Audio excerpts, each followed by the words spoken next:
네 번째 촛불의 의미는 평화입니다.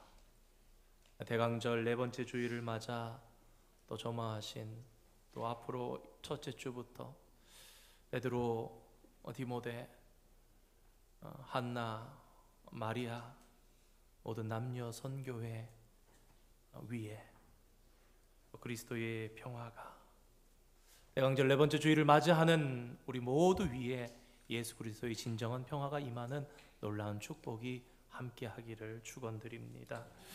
포도원을 가진 한 주인이 있었습니다. 그의 포도원은 상당히 컸던 것 같습니다. 그래서 그는 일꾼을 사기 위해서 이른 아침부터 장터로 나갔습니다. 일꾼들을 사서 하루 품삯을 약속합니다. 그리고 포도원으로 들여보냈습니다. 그런데 계속 진행되는 이 이야기를 살펴보면 이 주인에게서 몇 가지 특이한 점이 나타나게 되는 것을 봅니다. 첫 번째로 특이한 점은 일꾼이 부족했던 것인지 모르겠는데 그는 계속해서 장터로 나가서 일할 사람들을 불렀다는 것입니다.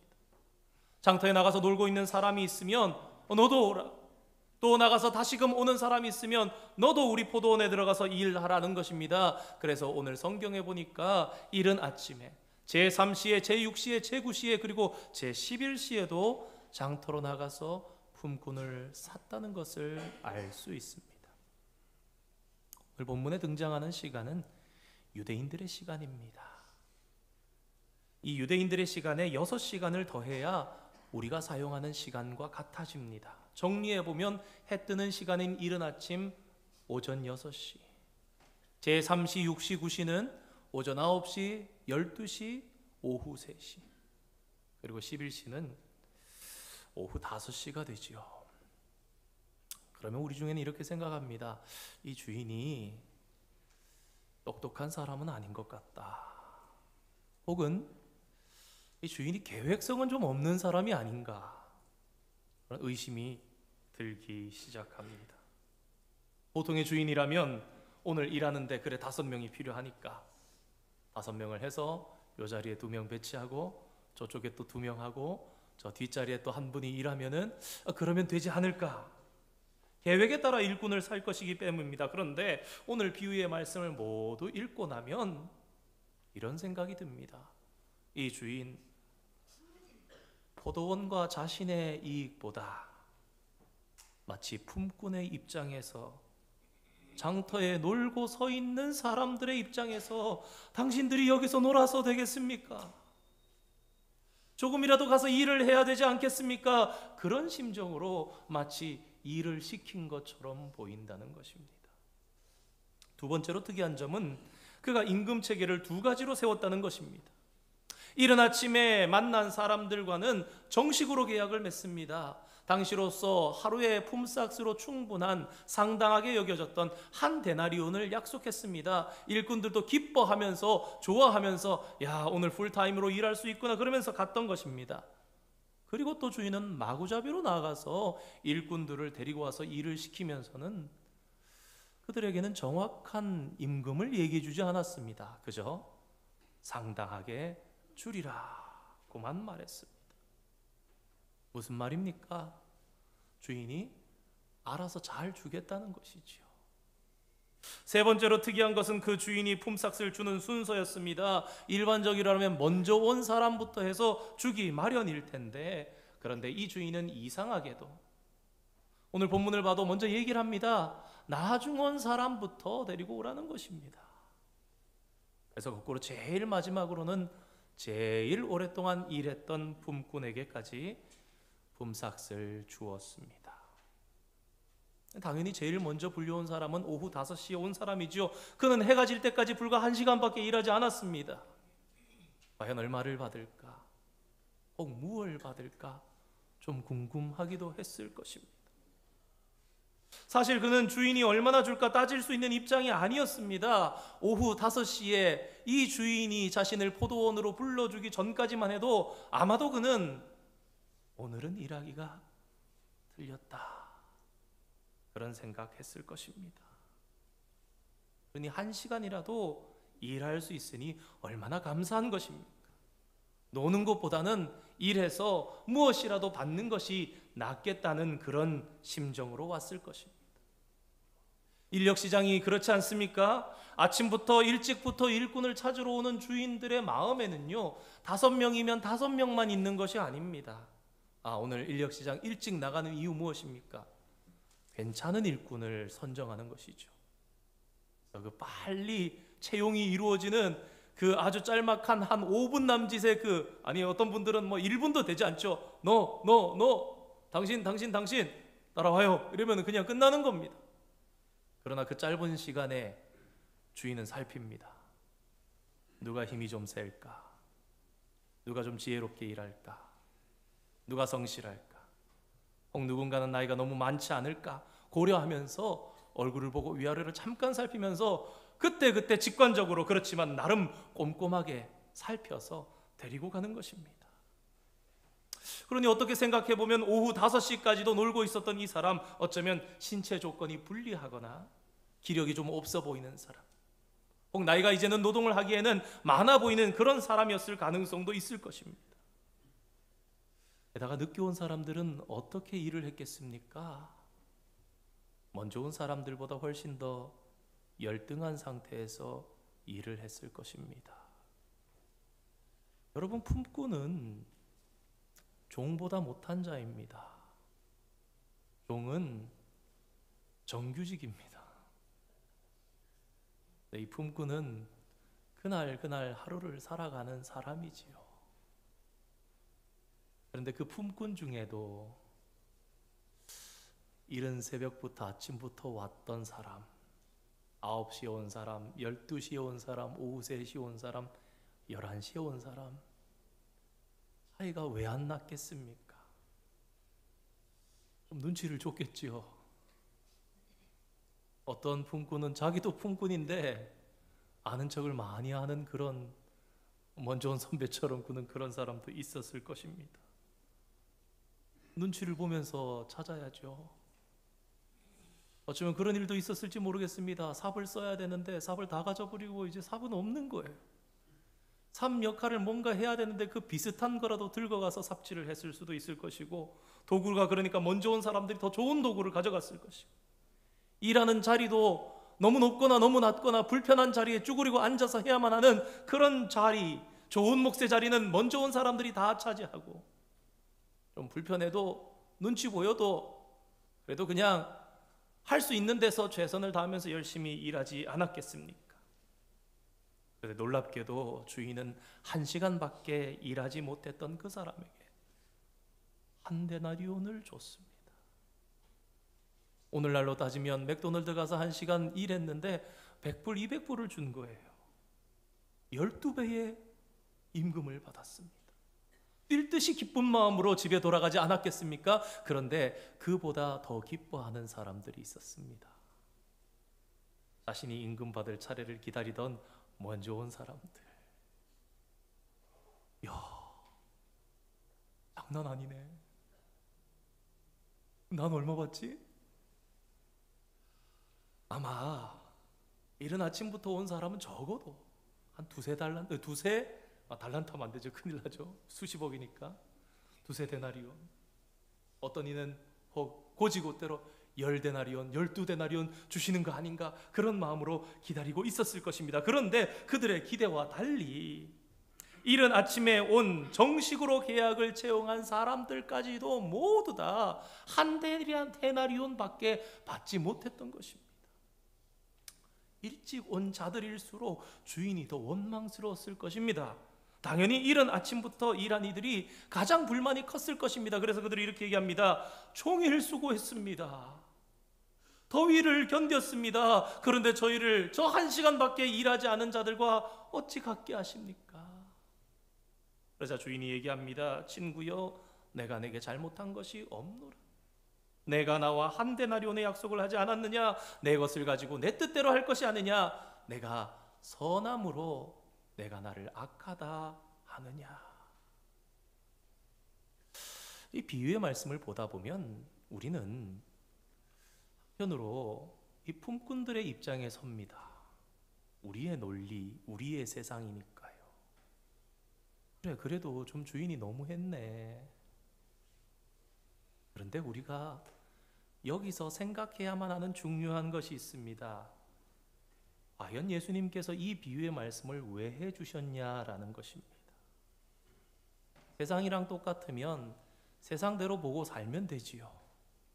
굳이 예수님께서 이 비유를 말씀해 주신 것은 그 비유 속에서 천국의 진리를 찾으라는 것입니다. 사실 오늘 본문 1절 말씀에는 헬라어 접속사가 들어있는데 한글 성경에서는 번역이 되지 않았습니다. 그냥 읽어도 무난하게 무던하게 읽을 수 있기 때문에. 그런데 이 접속사를 해석하면 그러므로라는 말이 됩니다.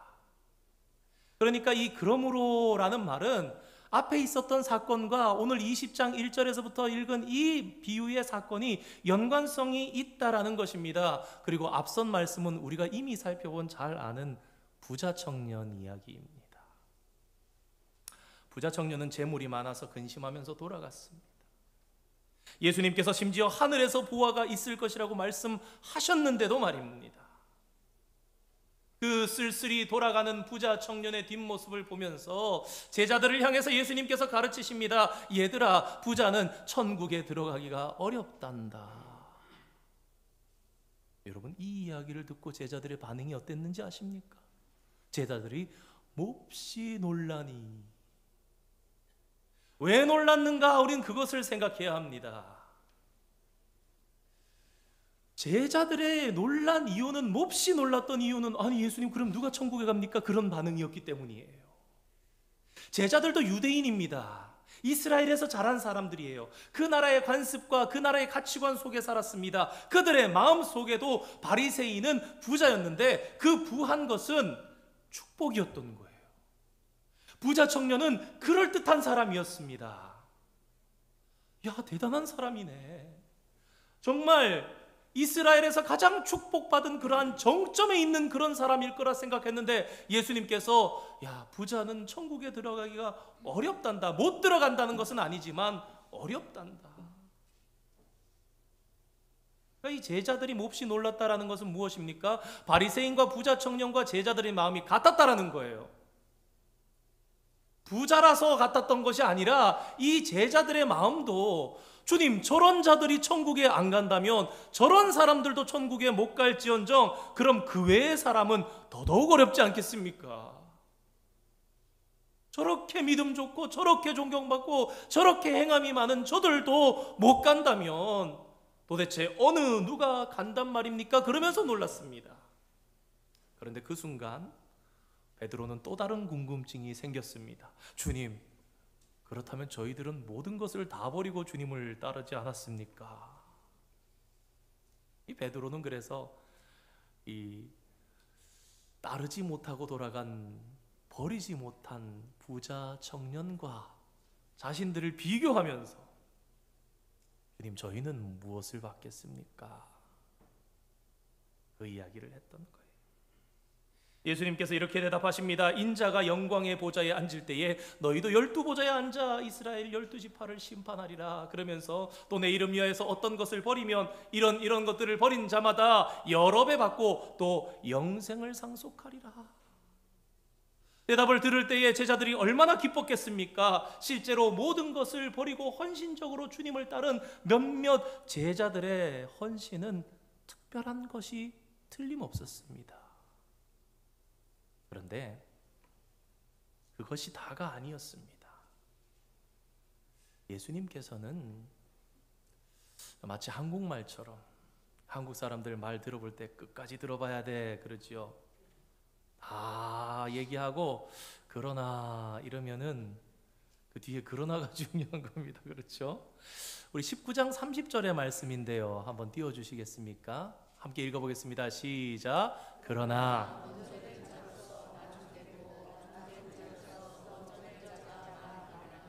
아멘. 그래, 너희들의 헌신 특별한 거야. 거기에 따라서 너희들도 나와 함께 그때의 보좌에 앉을 것이고 영생을 받을 거야. 그러나 얘들아, 기억해야 한단다. 그것이 맞지만, 내가 이것을 알지만, 그러나 너희가 이 일을 반드시 기억해야 한다. 유심히 살펴보면 오늘 본문의 말씀이 1절에서 16절인데 바로 앞절인 11장 30절이 먼저 된 자 나중되고 나중된 자 먼저 된다는 거예요. 근데 16절에 맞춰지는 그 말씀도 먼저 된 자 나중되고 나중된 자 먼저 된다라는 거예요. 이 두 절의 똑같은 말씀 속에 들어있는 비유가 오늘 포도원 품꾼의 비유라는 것입니다. 마치 괄호로 떠안고 있는 것처럼. 먼저 된 자가 나중되고 나중된 것이 먼저 된 것이 중요해. 너희들은 이것을 기억해야만 해. 그러므로 너희는 이 비유를 들으라. 중요해서 두 번이나 강조했고 오늘의 본문과 그만큼 연관성이 있다는 것입니다. 여러분들 말씀을 묵상하실 때에 도움이 될 만한 중요한 포인트를 두 가지를 알려드리겠습니다. 예수님의 비유나 교훈에는요, 반드시 갈등이 나옵니다. 그래서 우리가 찾아야 될 것이 두 가지가 있는데 첫 번째는 갈등을 찾아야 됩니다. 예를 들어 지난주 열처녀 비유에서의 갈등은 기름이었습니다. 그리고 또 하나 더 찾아야 하는 것이 있으니 그 갈등 속에는 반드시 예수님께서 우리에게 가르쳐 주시는 복음이나 교훈이 들어있다라는 것입니다. 지난주 갈등이었던 기름 속에는 반드시 우리가 들어야 하는 기름을 준비하고 사는 자가 돼야 돼. 그 기름이란 오늘 성실하게 예수님께 대하는 그 중심으로 사는 행위라는 것을 생각해 보았습니다. 그렇다면 오늘 본문의 비유에서도 우리는 갈등을 찾아야 됩니다. 무엇이 오늘 본문의 갈등입니까? 그것은 이른 아침부터 온 사람부터 시작해서 더 먼저 왔던 사람들과 마지막에 1시간 일하고 간 이 모든 사람들의 임금이 같았다라는 것입니다. 이것이 갈등입니다.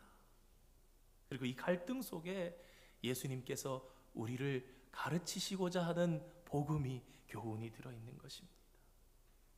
이 비유는 몇 가지로 해석될 수 있습니다. 먼저 하나님께로부터 오래전에 부르심을 받은 이스라엘 본토 자손들과 이방인들에 대한 말씀일 수도 있습니다.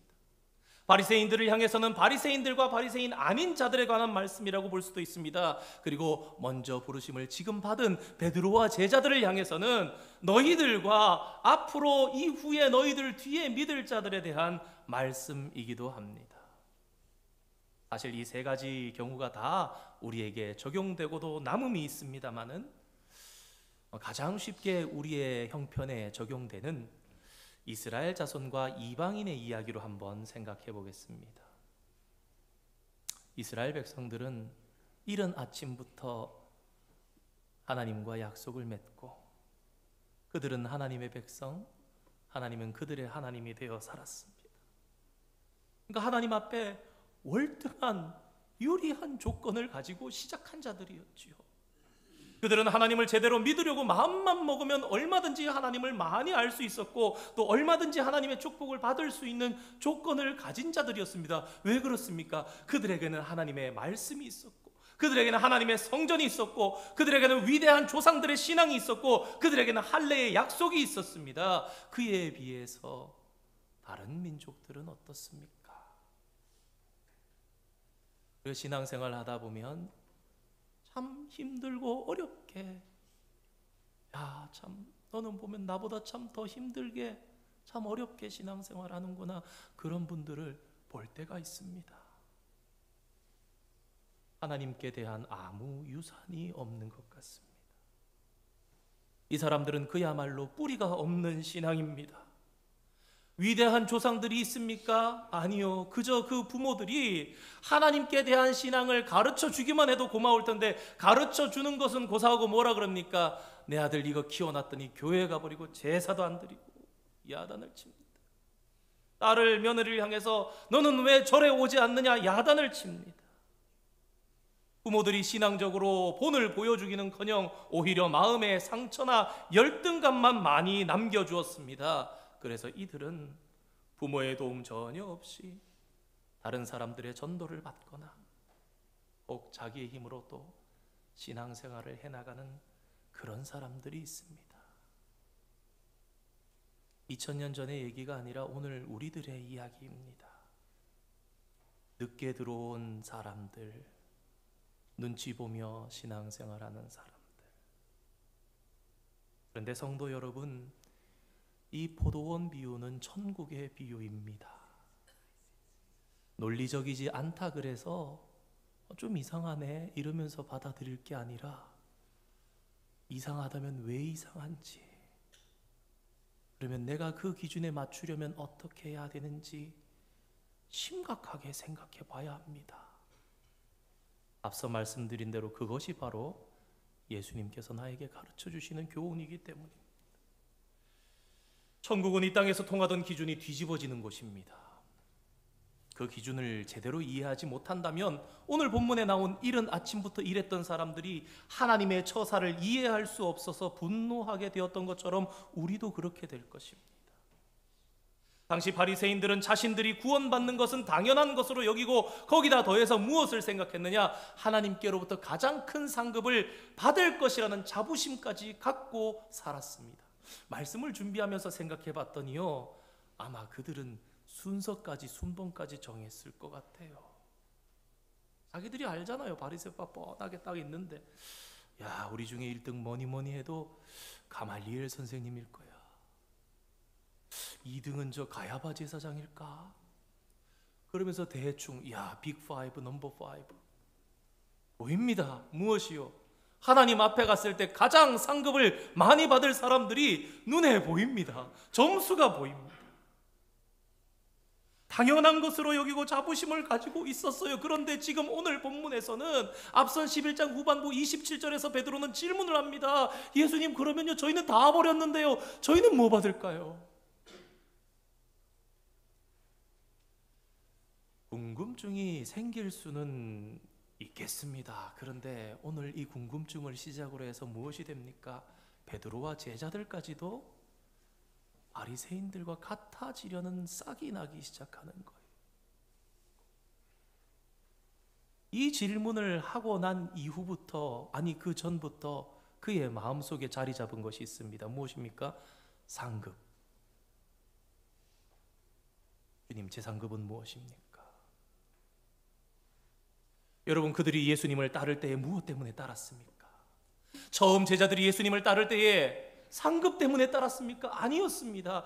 진리가 여기 있기에 그 진리를 쫓아서 예수님을 따랐습니다. 그런데 어느 순간 갑자기 부자 청년이 돌아가는 그런 모습을 보면서, 야, 그렇단 말이지, 그들이 천국에 가지 못한단 말이지.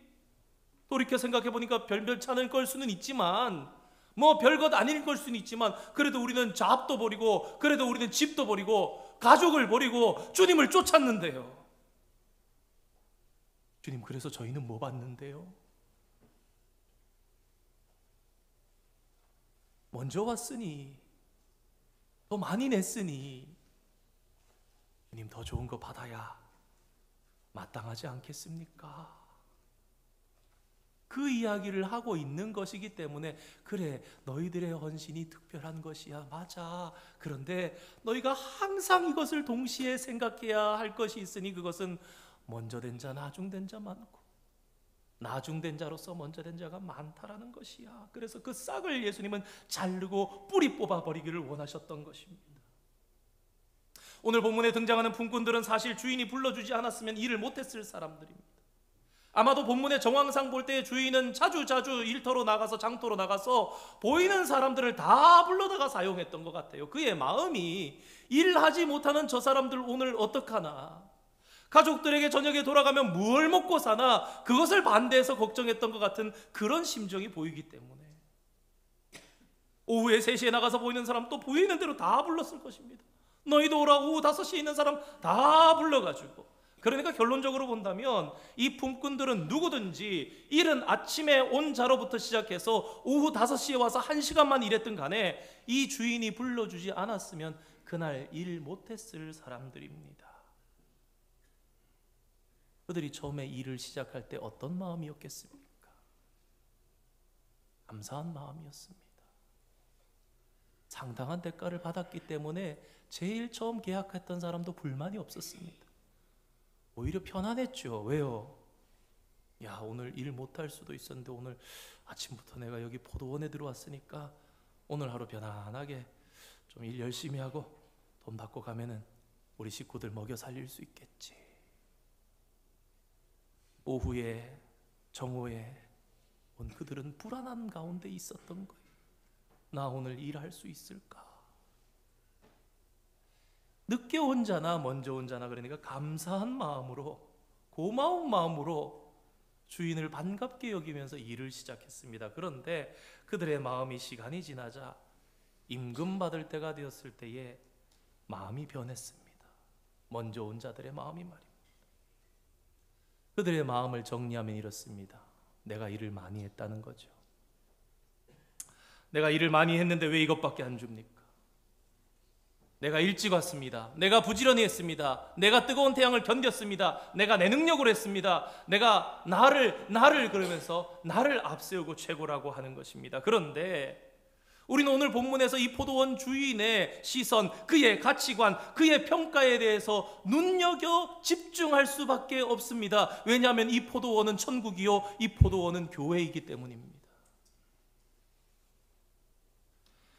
포도원의 주인은 정식으로 계약하고 일하는 것보다 더 중요하게 생각했던 것이 있으니 그것은 기쁨과 감사로 일하는 자세를 더 중요하게 생각했다는 거예요.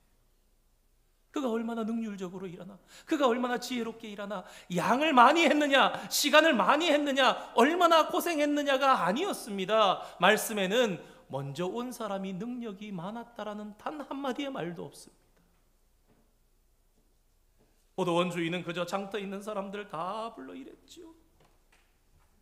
그 시간에 그 자리에 있었기 때문에 장터에서 불려온 거고 그 주인을 만났기 때문에 일할 수 있었던 것입니다. 사랑하는 성도 여러분, 저와 여러분은 얼마나 일찍 포도원에 들어왔습니까?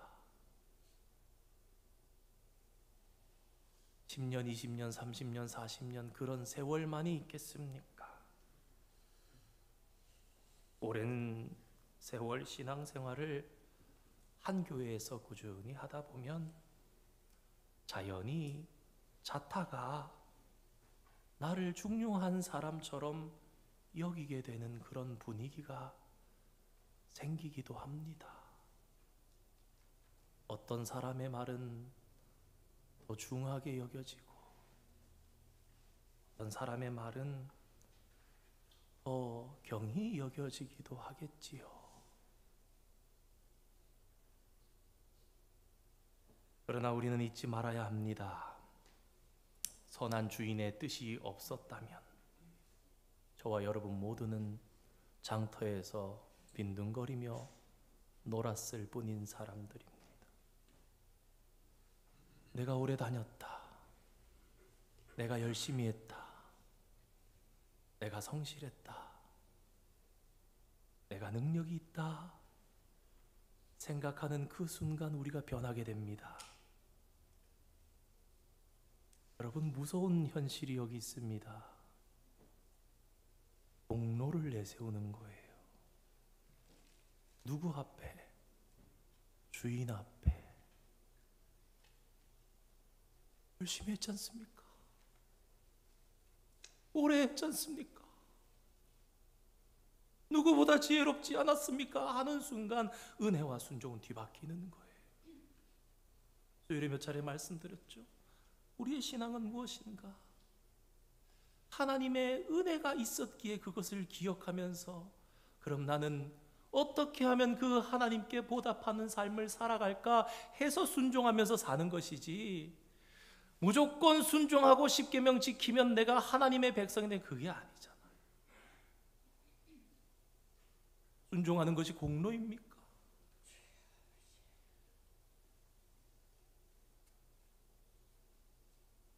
14절 말씀에 사실은 무서운 말씀이 들어있는데 한글 성경에 드러나지 않습니다. 내 것이나 가지고 가라라는 이 헬라어 속에는 이 이른 아침부터 왔던 이 사람들에게 향하는 이 말씀 속에는 헬라어로 해석하면 이 뜻까지 들어있습니다. 네 것 가지고 가서 이제는 일하러 오지 마라. 저 같은 목회자, 우리 교회는 훌륭하신 장로님들이십니다마는 직분자가 될수록 마음에 그런 마음이 들 수 있는 거예요. 주님이 말씀하십니다. 절대 아니야. 내 포도원이야.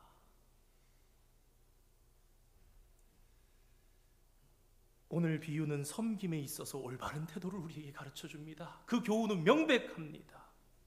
훗날에 상급 받을 것 때문에 섬겨서는 안 된다는 것입니다. 잘 섬기면 주님께서 아시겠죠. 그런데 잘 섬겨야지 상 받지 아니라는 거. 주님의 왼손 오른손 말씀도 마찬가지 아닙니까? 모르게 하는 거예요. 내가 상급을 바라고 하면 그 순간 내 상급이 없어지는 것입니다. 내 것을 누군가가 은밀히 하지 않고 드러나는 순간 그 상급이 없어지는 것입니다. 진짜 내 상급은 내가 기억 못해야 됩니다. 어떤 분이 천국에 갔더니 그러셨죠. 하나님 앞에 가장 큰 상급이 두 가지인가 있었다 그러는데 그 중에 하나가 고아원 살 때 자기 것도 아니고 이렇게 두꺼운 파카 입으면 좋으니까 이렇게 하루하루 돌아가면서 다 입을 수가 없으니까 자기 날 돼가지고 자기가 입고 있었는데 불쌍한 할아버지 있어서 그거를 벗어줬다라는 거예요. 그게 나중에 천국에 갔더니 자기 상급 중에 넘버 1, 넘버 2 적혀 있는데 넘버 1에 적혀 있더래요. 하여튼 뭐 그분이 천국에 갔다 오시고 자기도 기억에도 까마득해서 잊었는데 오늘 말씀을 생각하면서 다시 본 그분의 간증이 생각이 났습니다. 지금은 돌아가신 목사님입니다만 정말 그렇겠구나. 여러분 성경은요 분명하게 구원도 있고 상급도 있음을 말씀합니다. 상급이 분명히 있습니다. 그러나 신앙은 절대로 수고한 공로에 따라서 상급을 주지 않으십니다. 객관적인 기준이 있겠습니까? 세상의 말로 설명되어질 수 없는 것입니다. 하나님의 상급이 그런 것으로 측정될 수 없을 뿐 아니라 어떠한 것으로도 측량할 수 없는 것임을 예수님께서 친히 직접 알려주신 거예요. 그래서 오늘 말씀을 준비하면서 이런 생각을 해봤어요. 이런 마음이 들었어요. 우리 교회 온 성도들이 마음속으로 전심을 다해서 하나님 뜨겁게 하나님 사랑합니다. 속으로 자기의 진정을 다해서 말씀드렸을 때에 하나님은 전지전능하셔서 다 아시는데 그 하나님 사랑합니다라는 상급 바라지 않는 내 마음의 고백이 다 달라요. 다 다른데 그런데 공평해요. 한번 여러분 삶 속에서 더 이렇게 묵상해 보시기 바랍니다. 만약에 우리가 상급에 대한 걸 알 수 있고 알아야 될 필요가 있었다면 하나님께서 성경 가운데 그것을 더 자세히 알려주셨을 겁니다. 그런데 성경 말씀에 상급이 있다라는 것은 알려주시지만 그 상급에 대한 다른 조건을 1절 말씀하지 않으십니다. 그 이유가 무엇인가? 바로 그것입니다. 너희는 상급을 위하여 섬기는 것이 아니라 감사함으로 기쁨으로 섬길 때에 그것이 너희의 상급이 되는 것이요 그 헤아림은 오직 하나님밖에 못하신다는 것입니다. 사랑하는 성도 여러분, 오늘도 하나님께서 일터로 장터로 나가십니다. 늦게 오는 사람들을 얼마든지 부르실 것입니다. 놀고 있는 사람들을 사서 포도원에 들여보내 주실 것입니다. 그렇다면 우리는 어떻게 해야 하겠습니까? 너무 그러시더라고. 어떤 교회는 이렇게 처음 가서 한 주 이렇게 갔더니 인사도 잘 안 받아주더라고. 한 달쯤 지나니까 좀 이렇게 미소를 지어주더라.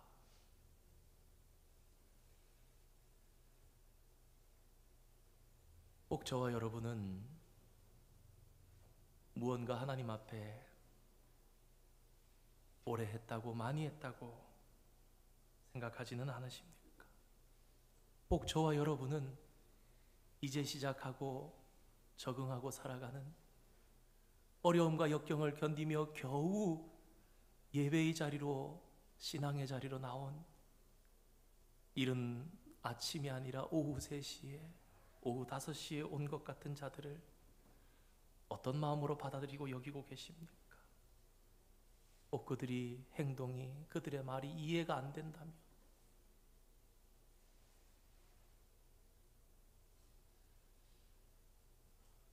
지금 우리와 함께 하고 있는 자들뿐만 아니라 하나님께서 해가 지기 전까지 얼마든지 부르시는 모든 자들과 함께 우리는 이 포도원 안에서 감사함으로 기쁨으로 일하며 나아가야 합니다. 그래서 예수님께서 말씀하셨습니다. 먼저 된 자로 나중되고 나중된 자로 먼저 될 자가 많을 것이다.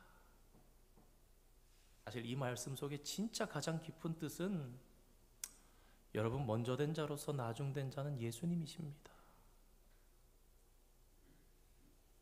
그래서 나중된 자 중에 먼저 된 자들이 많을 것이라 그러셨어요. 주님은 창조부터 먼저 되셨고 먼저 계셨던 분인데 나중 되셨어요. 주님의 의로움을 우리를 주시고 버리시고 더러움에 처하셨습니다. 그 의로움으로 우리가 받아서 나중되었던 우리가 먼저 되었습니다. 그렇다면 더더욱 우리는 할 말이 없습니다. 먼저 왔다는 마음, 많이 헌신했다는 마음, 내가 능력이 있다는 그런 마음이 아니라 순종과 은혜는 늘 은혜가 먼저여야 하고 순종이 따라요. 늘 은혜에 감사한 마음으로 다른 어떤 사람이라도 포용하고 품는 그런 마음으로 포도원을 섬기는 그런 하나님의 백성들이 다 되시기를 대강절 4번째 주일 주님의 이름으로 부탁드립니다. 함께 기도하겠습니다. 거룩하신 하나님 아버지, 감사합니다. 오늘도 주님의 은혜 안에 거하는 것이, 주님의 부르심 속에 있는 것이 얼마나 큰 기쁨인지 다시 한번 깨닫게 하여 주시고 저희들의 마음을 돌아보게 하시니 감사드립니다. 좋은 자리에 있다고, 날이 잘 선 좋은 도구 쓰고 있다고, 안정적이라고 그저 품꾼일 뿐이면서 포도원에서 뽐내는 저희들 되지 않게 하여 주시옵소서. 연약한 자를 이해하지 못하며 왜 저렇게밖에 하지 못하는가, 그런 어리석은 생각도 범하지 않게 하여 주시옵소서. 모든 부족함을 채우시사 온전한 한 데나리온이 되게 하시는 하나님의 선하심 때문에 오늘 저희들 모두가 천국 백성이 되었음을 깨닫고 감사함으로 기쁨으로 주님의 포도원에서 일하는 저희들 되게 하여 주시며, 어떠한 자들을 보내주신다 할지라도 저들과 합력하여 하나님의 선을 이루는 저희 교회 되게 주님 축복하여 주시옵소서. 예수님의 이름으로 기도드립니다. 아멘. 우리 함께 봉헌송 찬양하시겠습니다.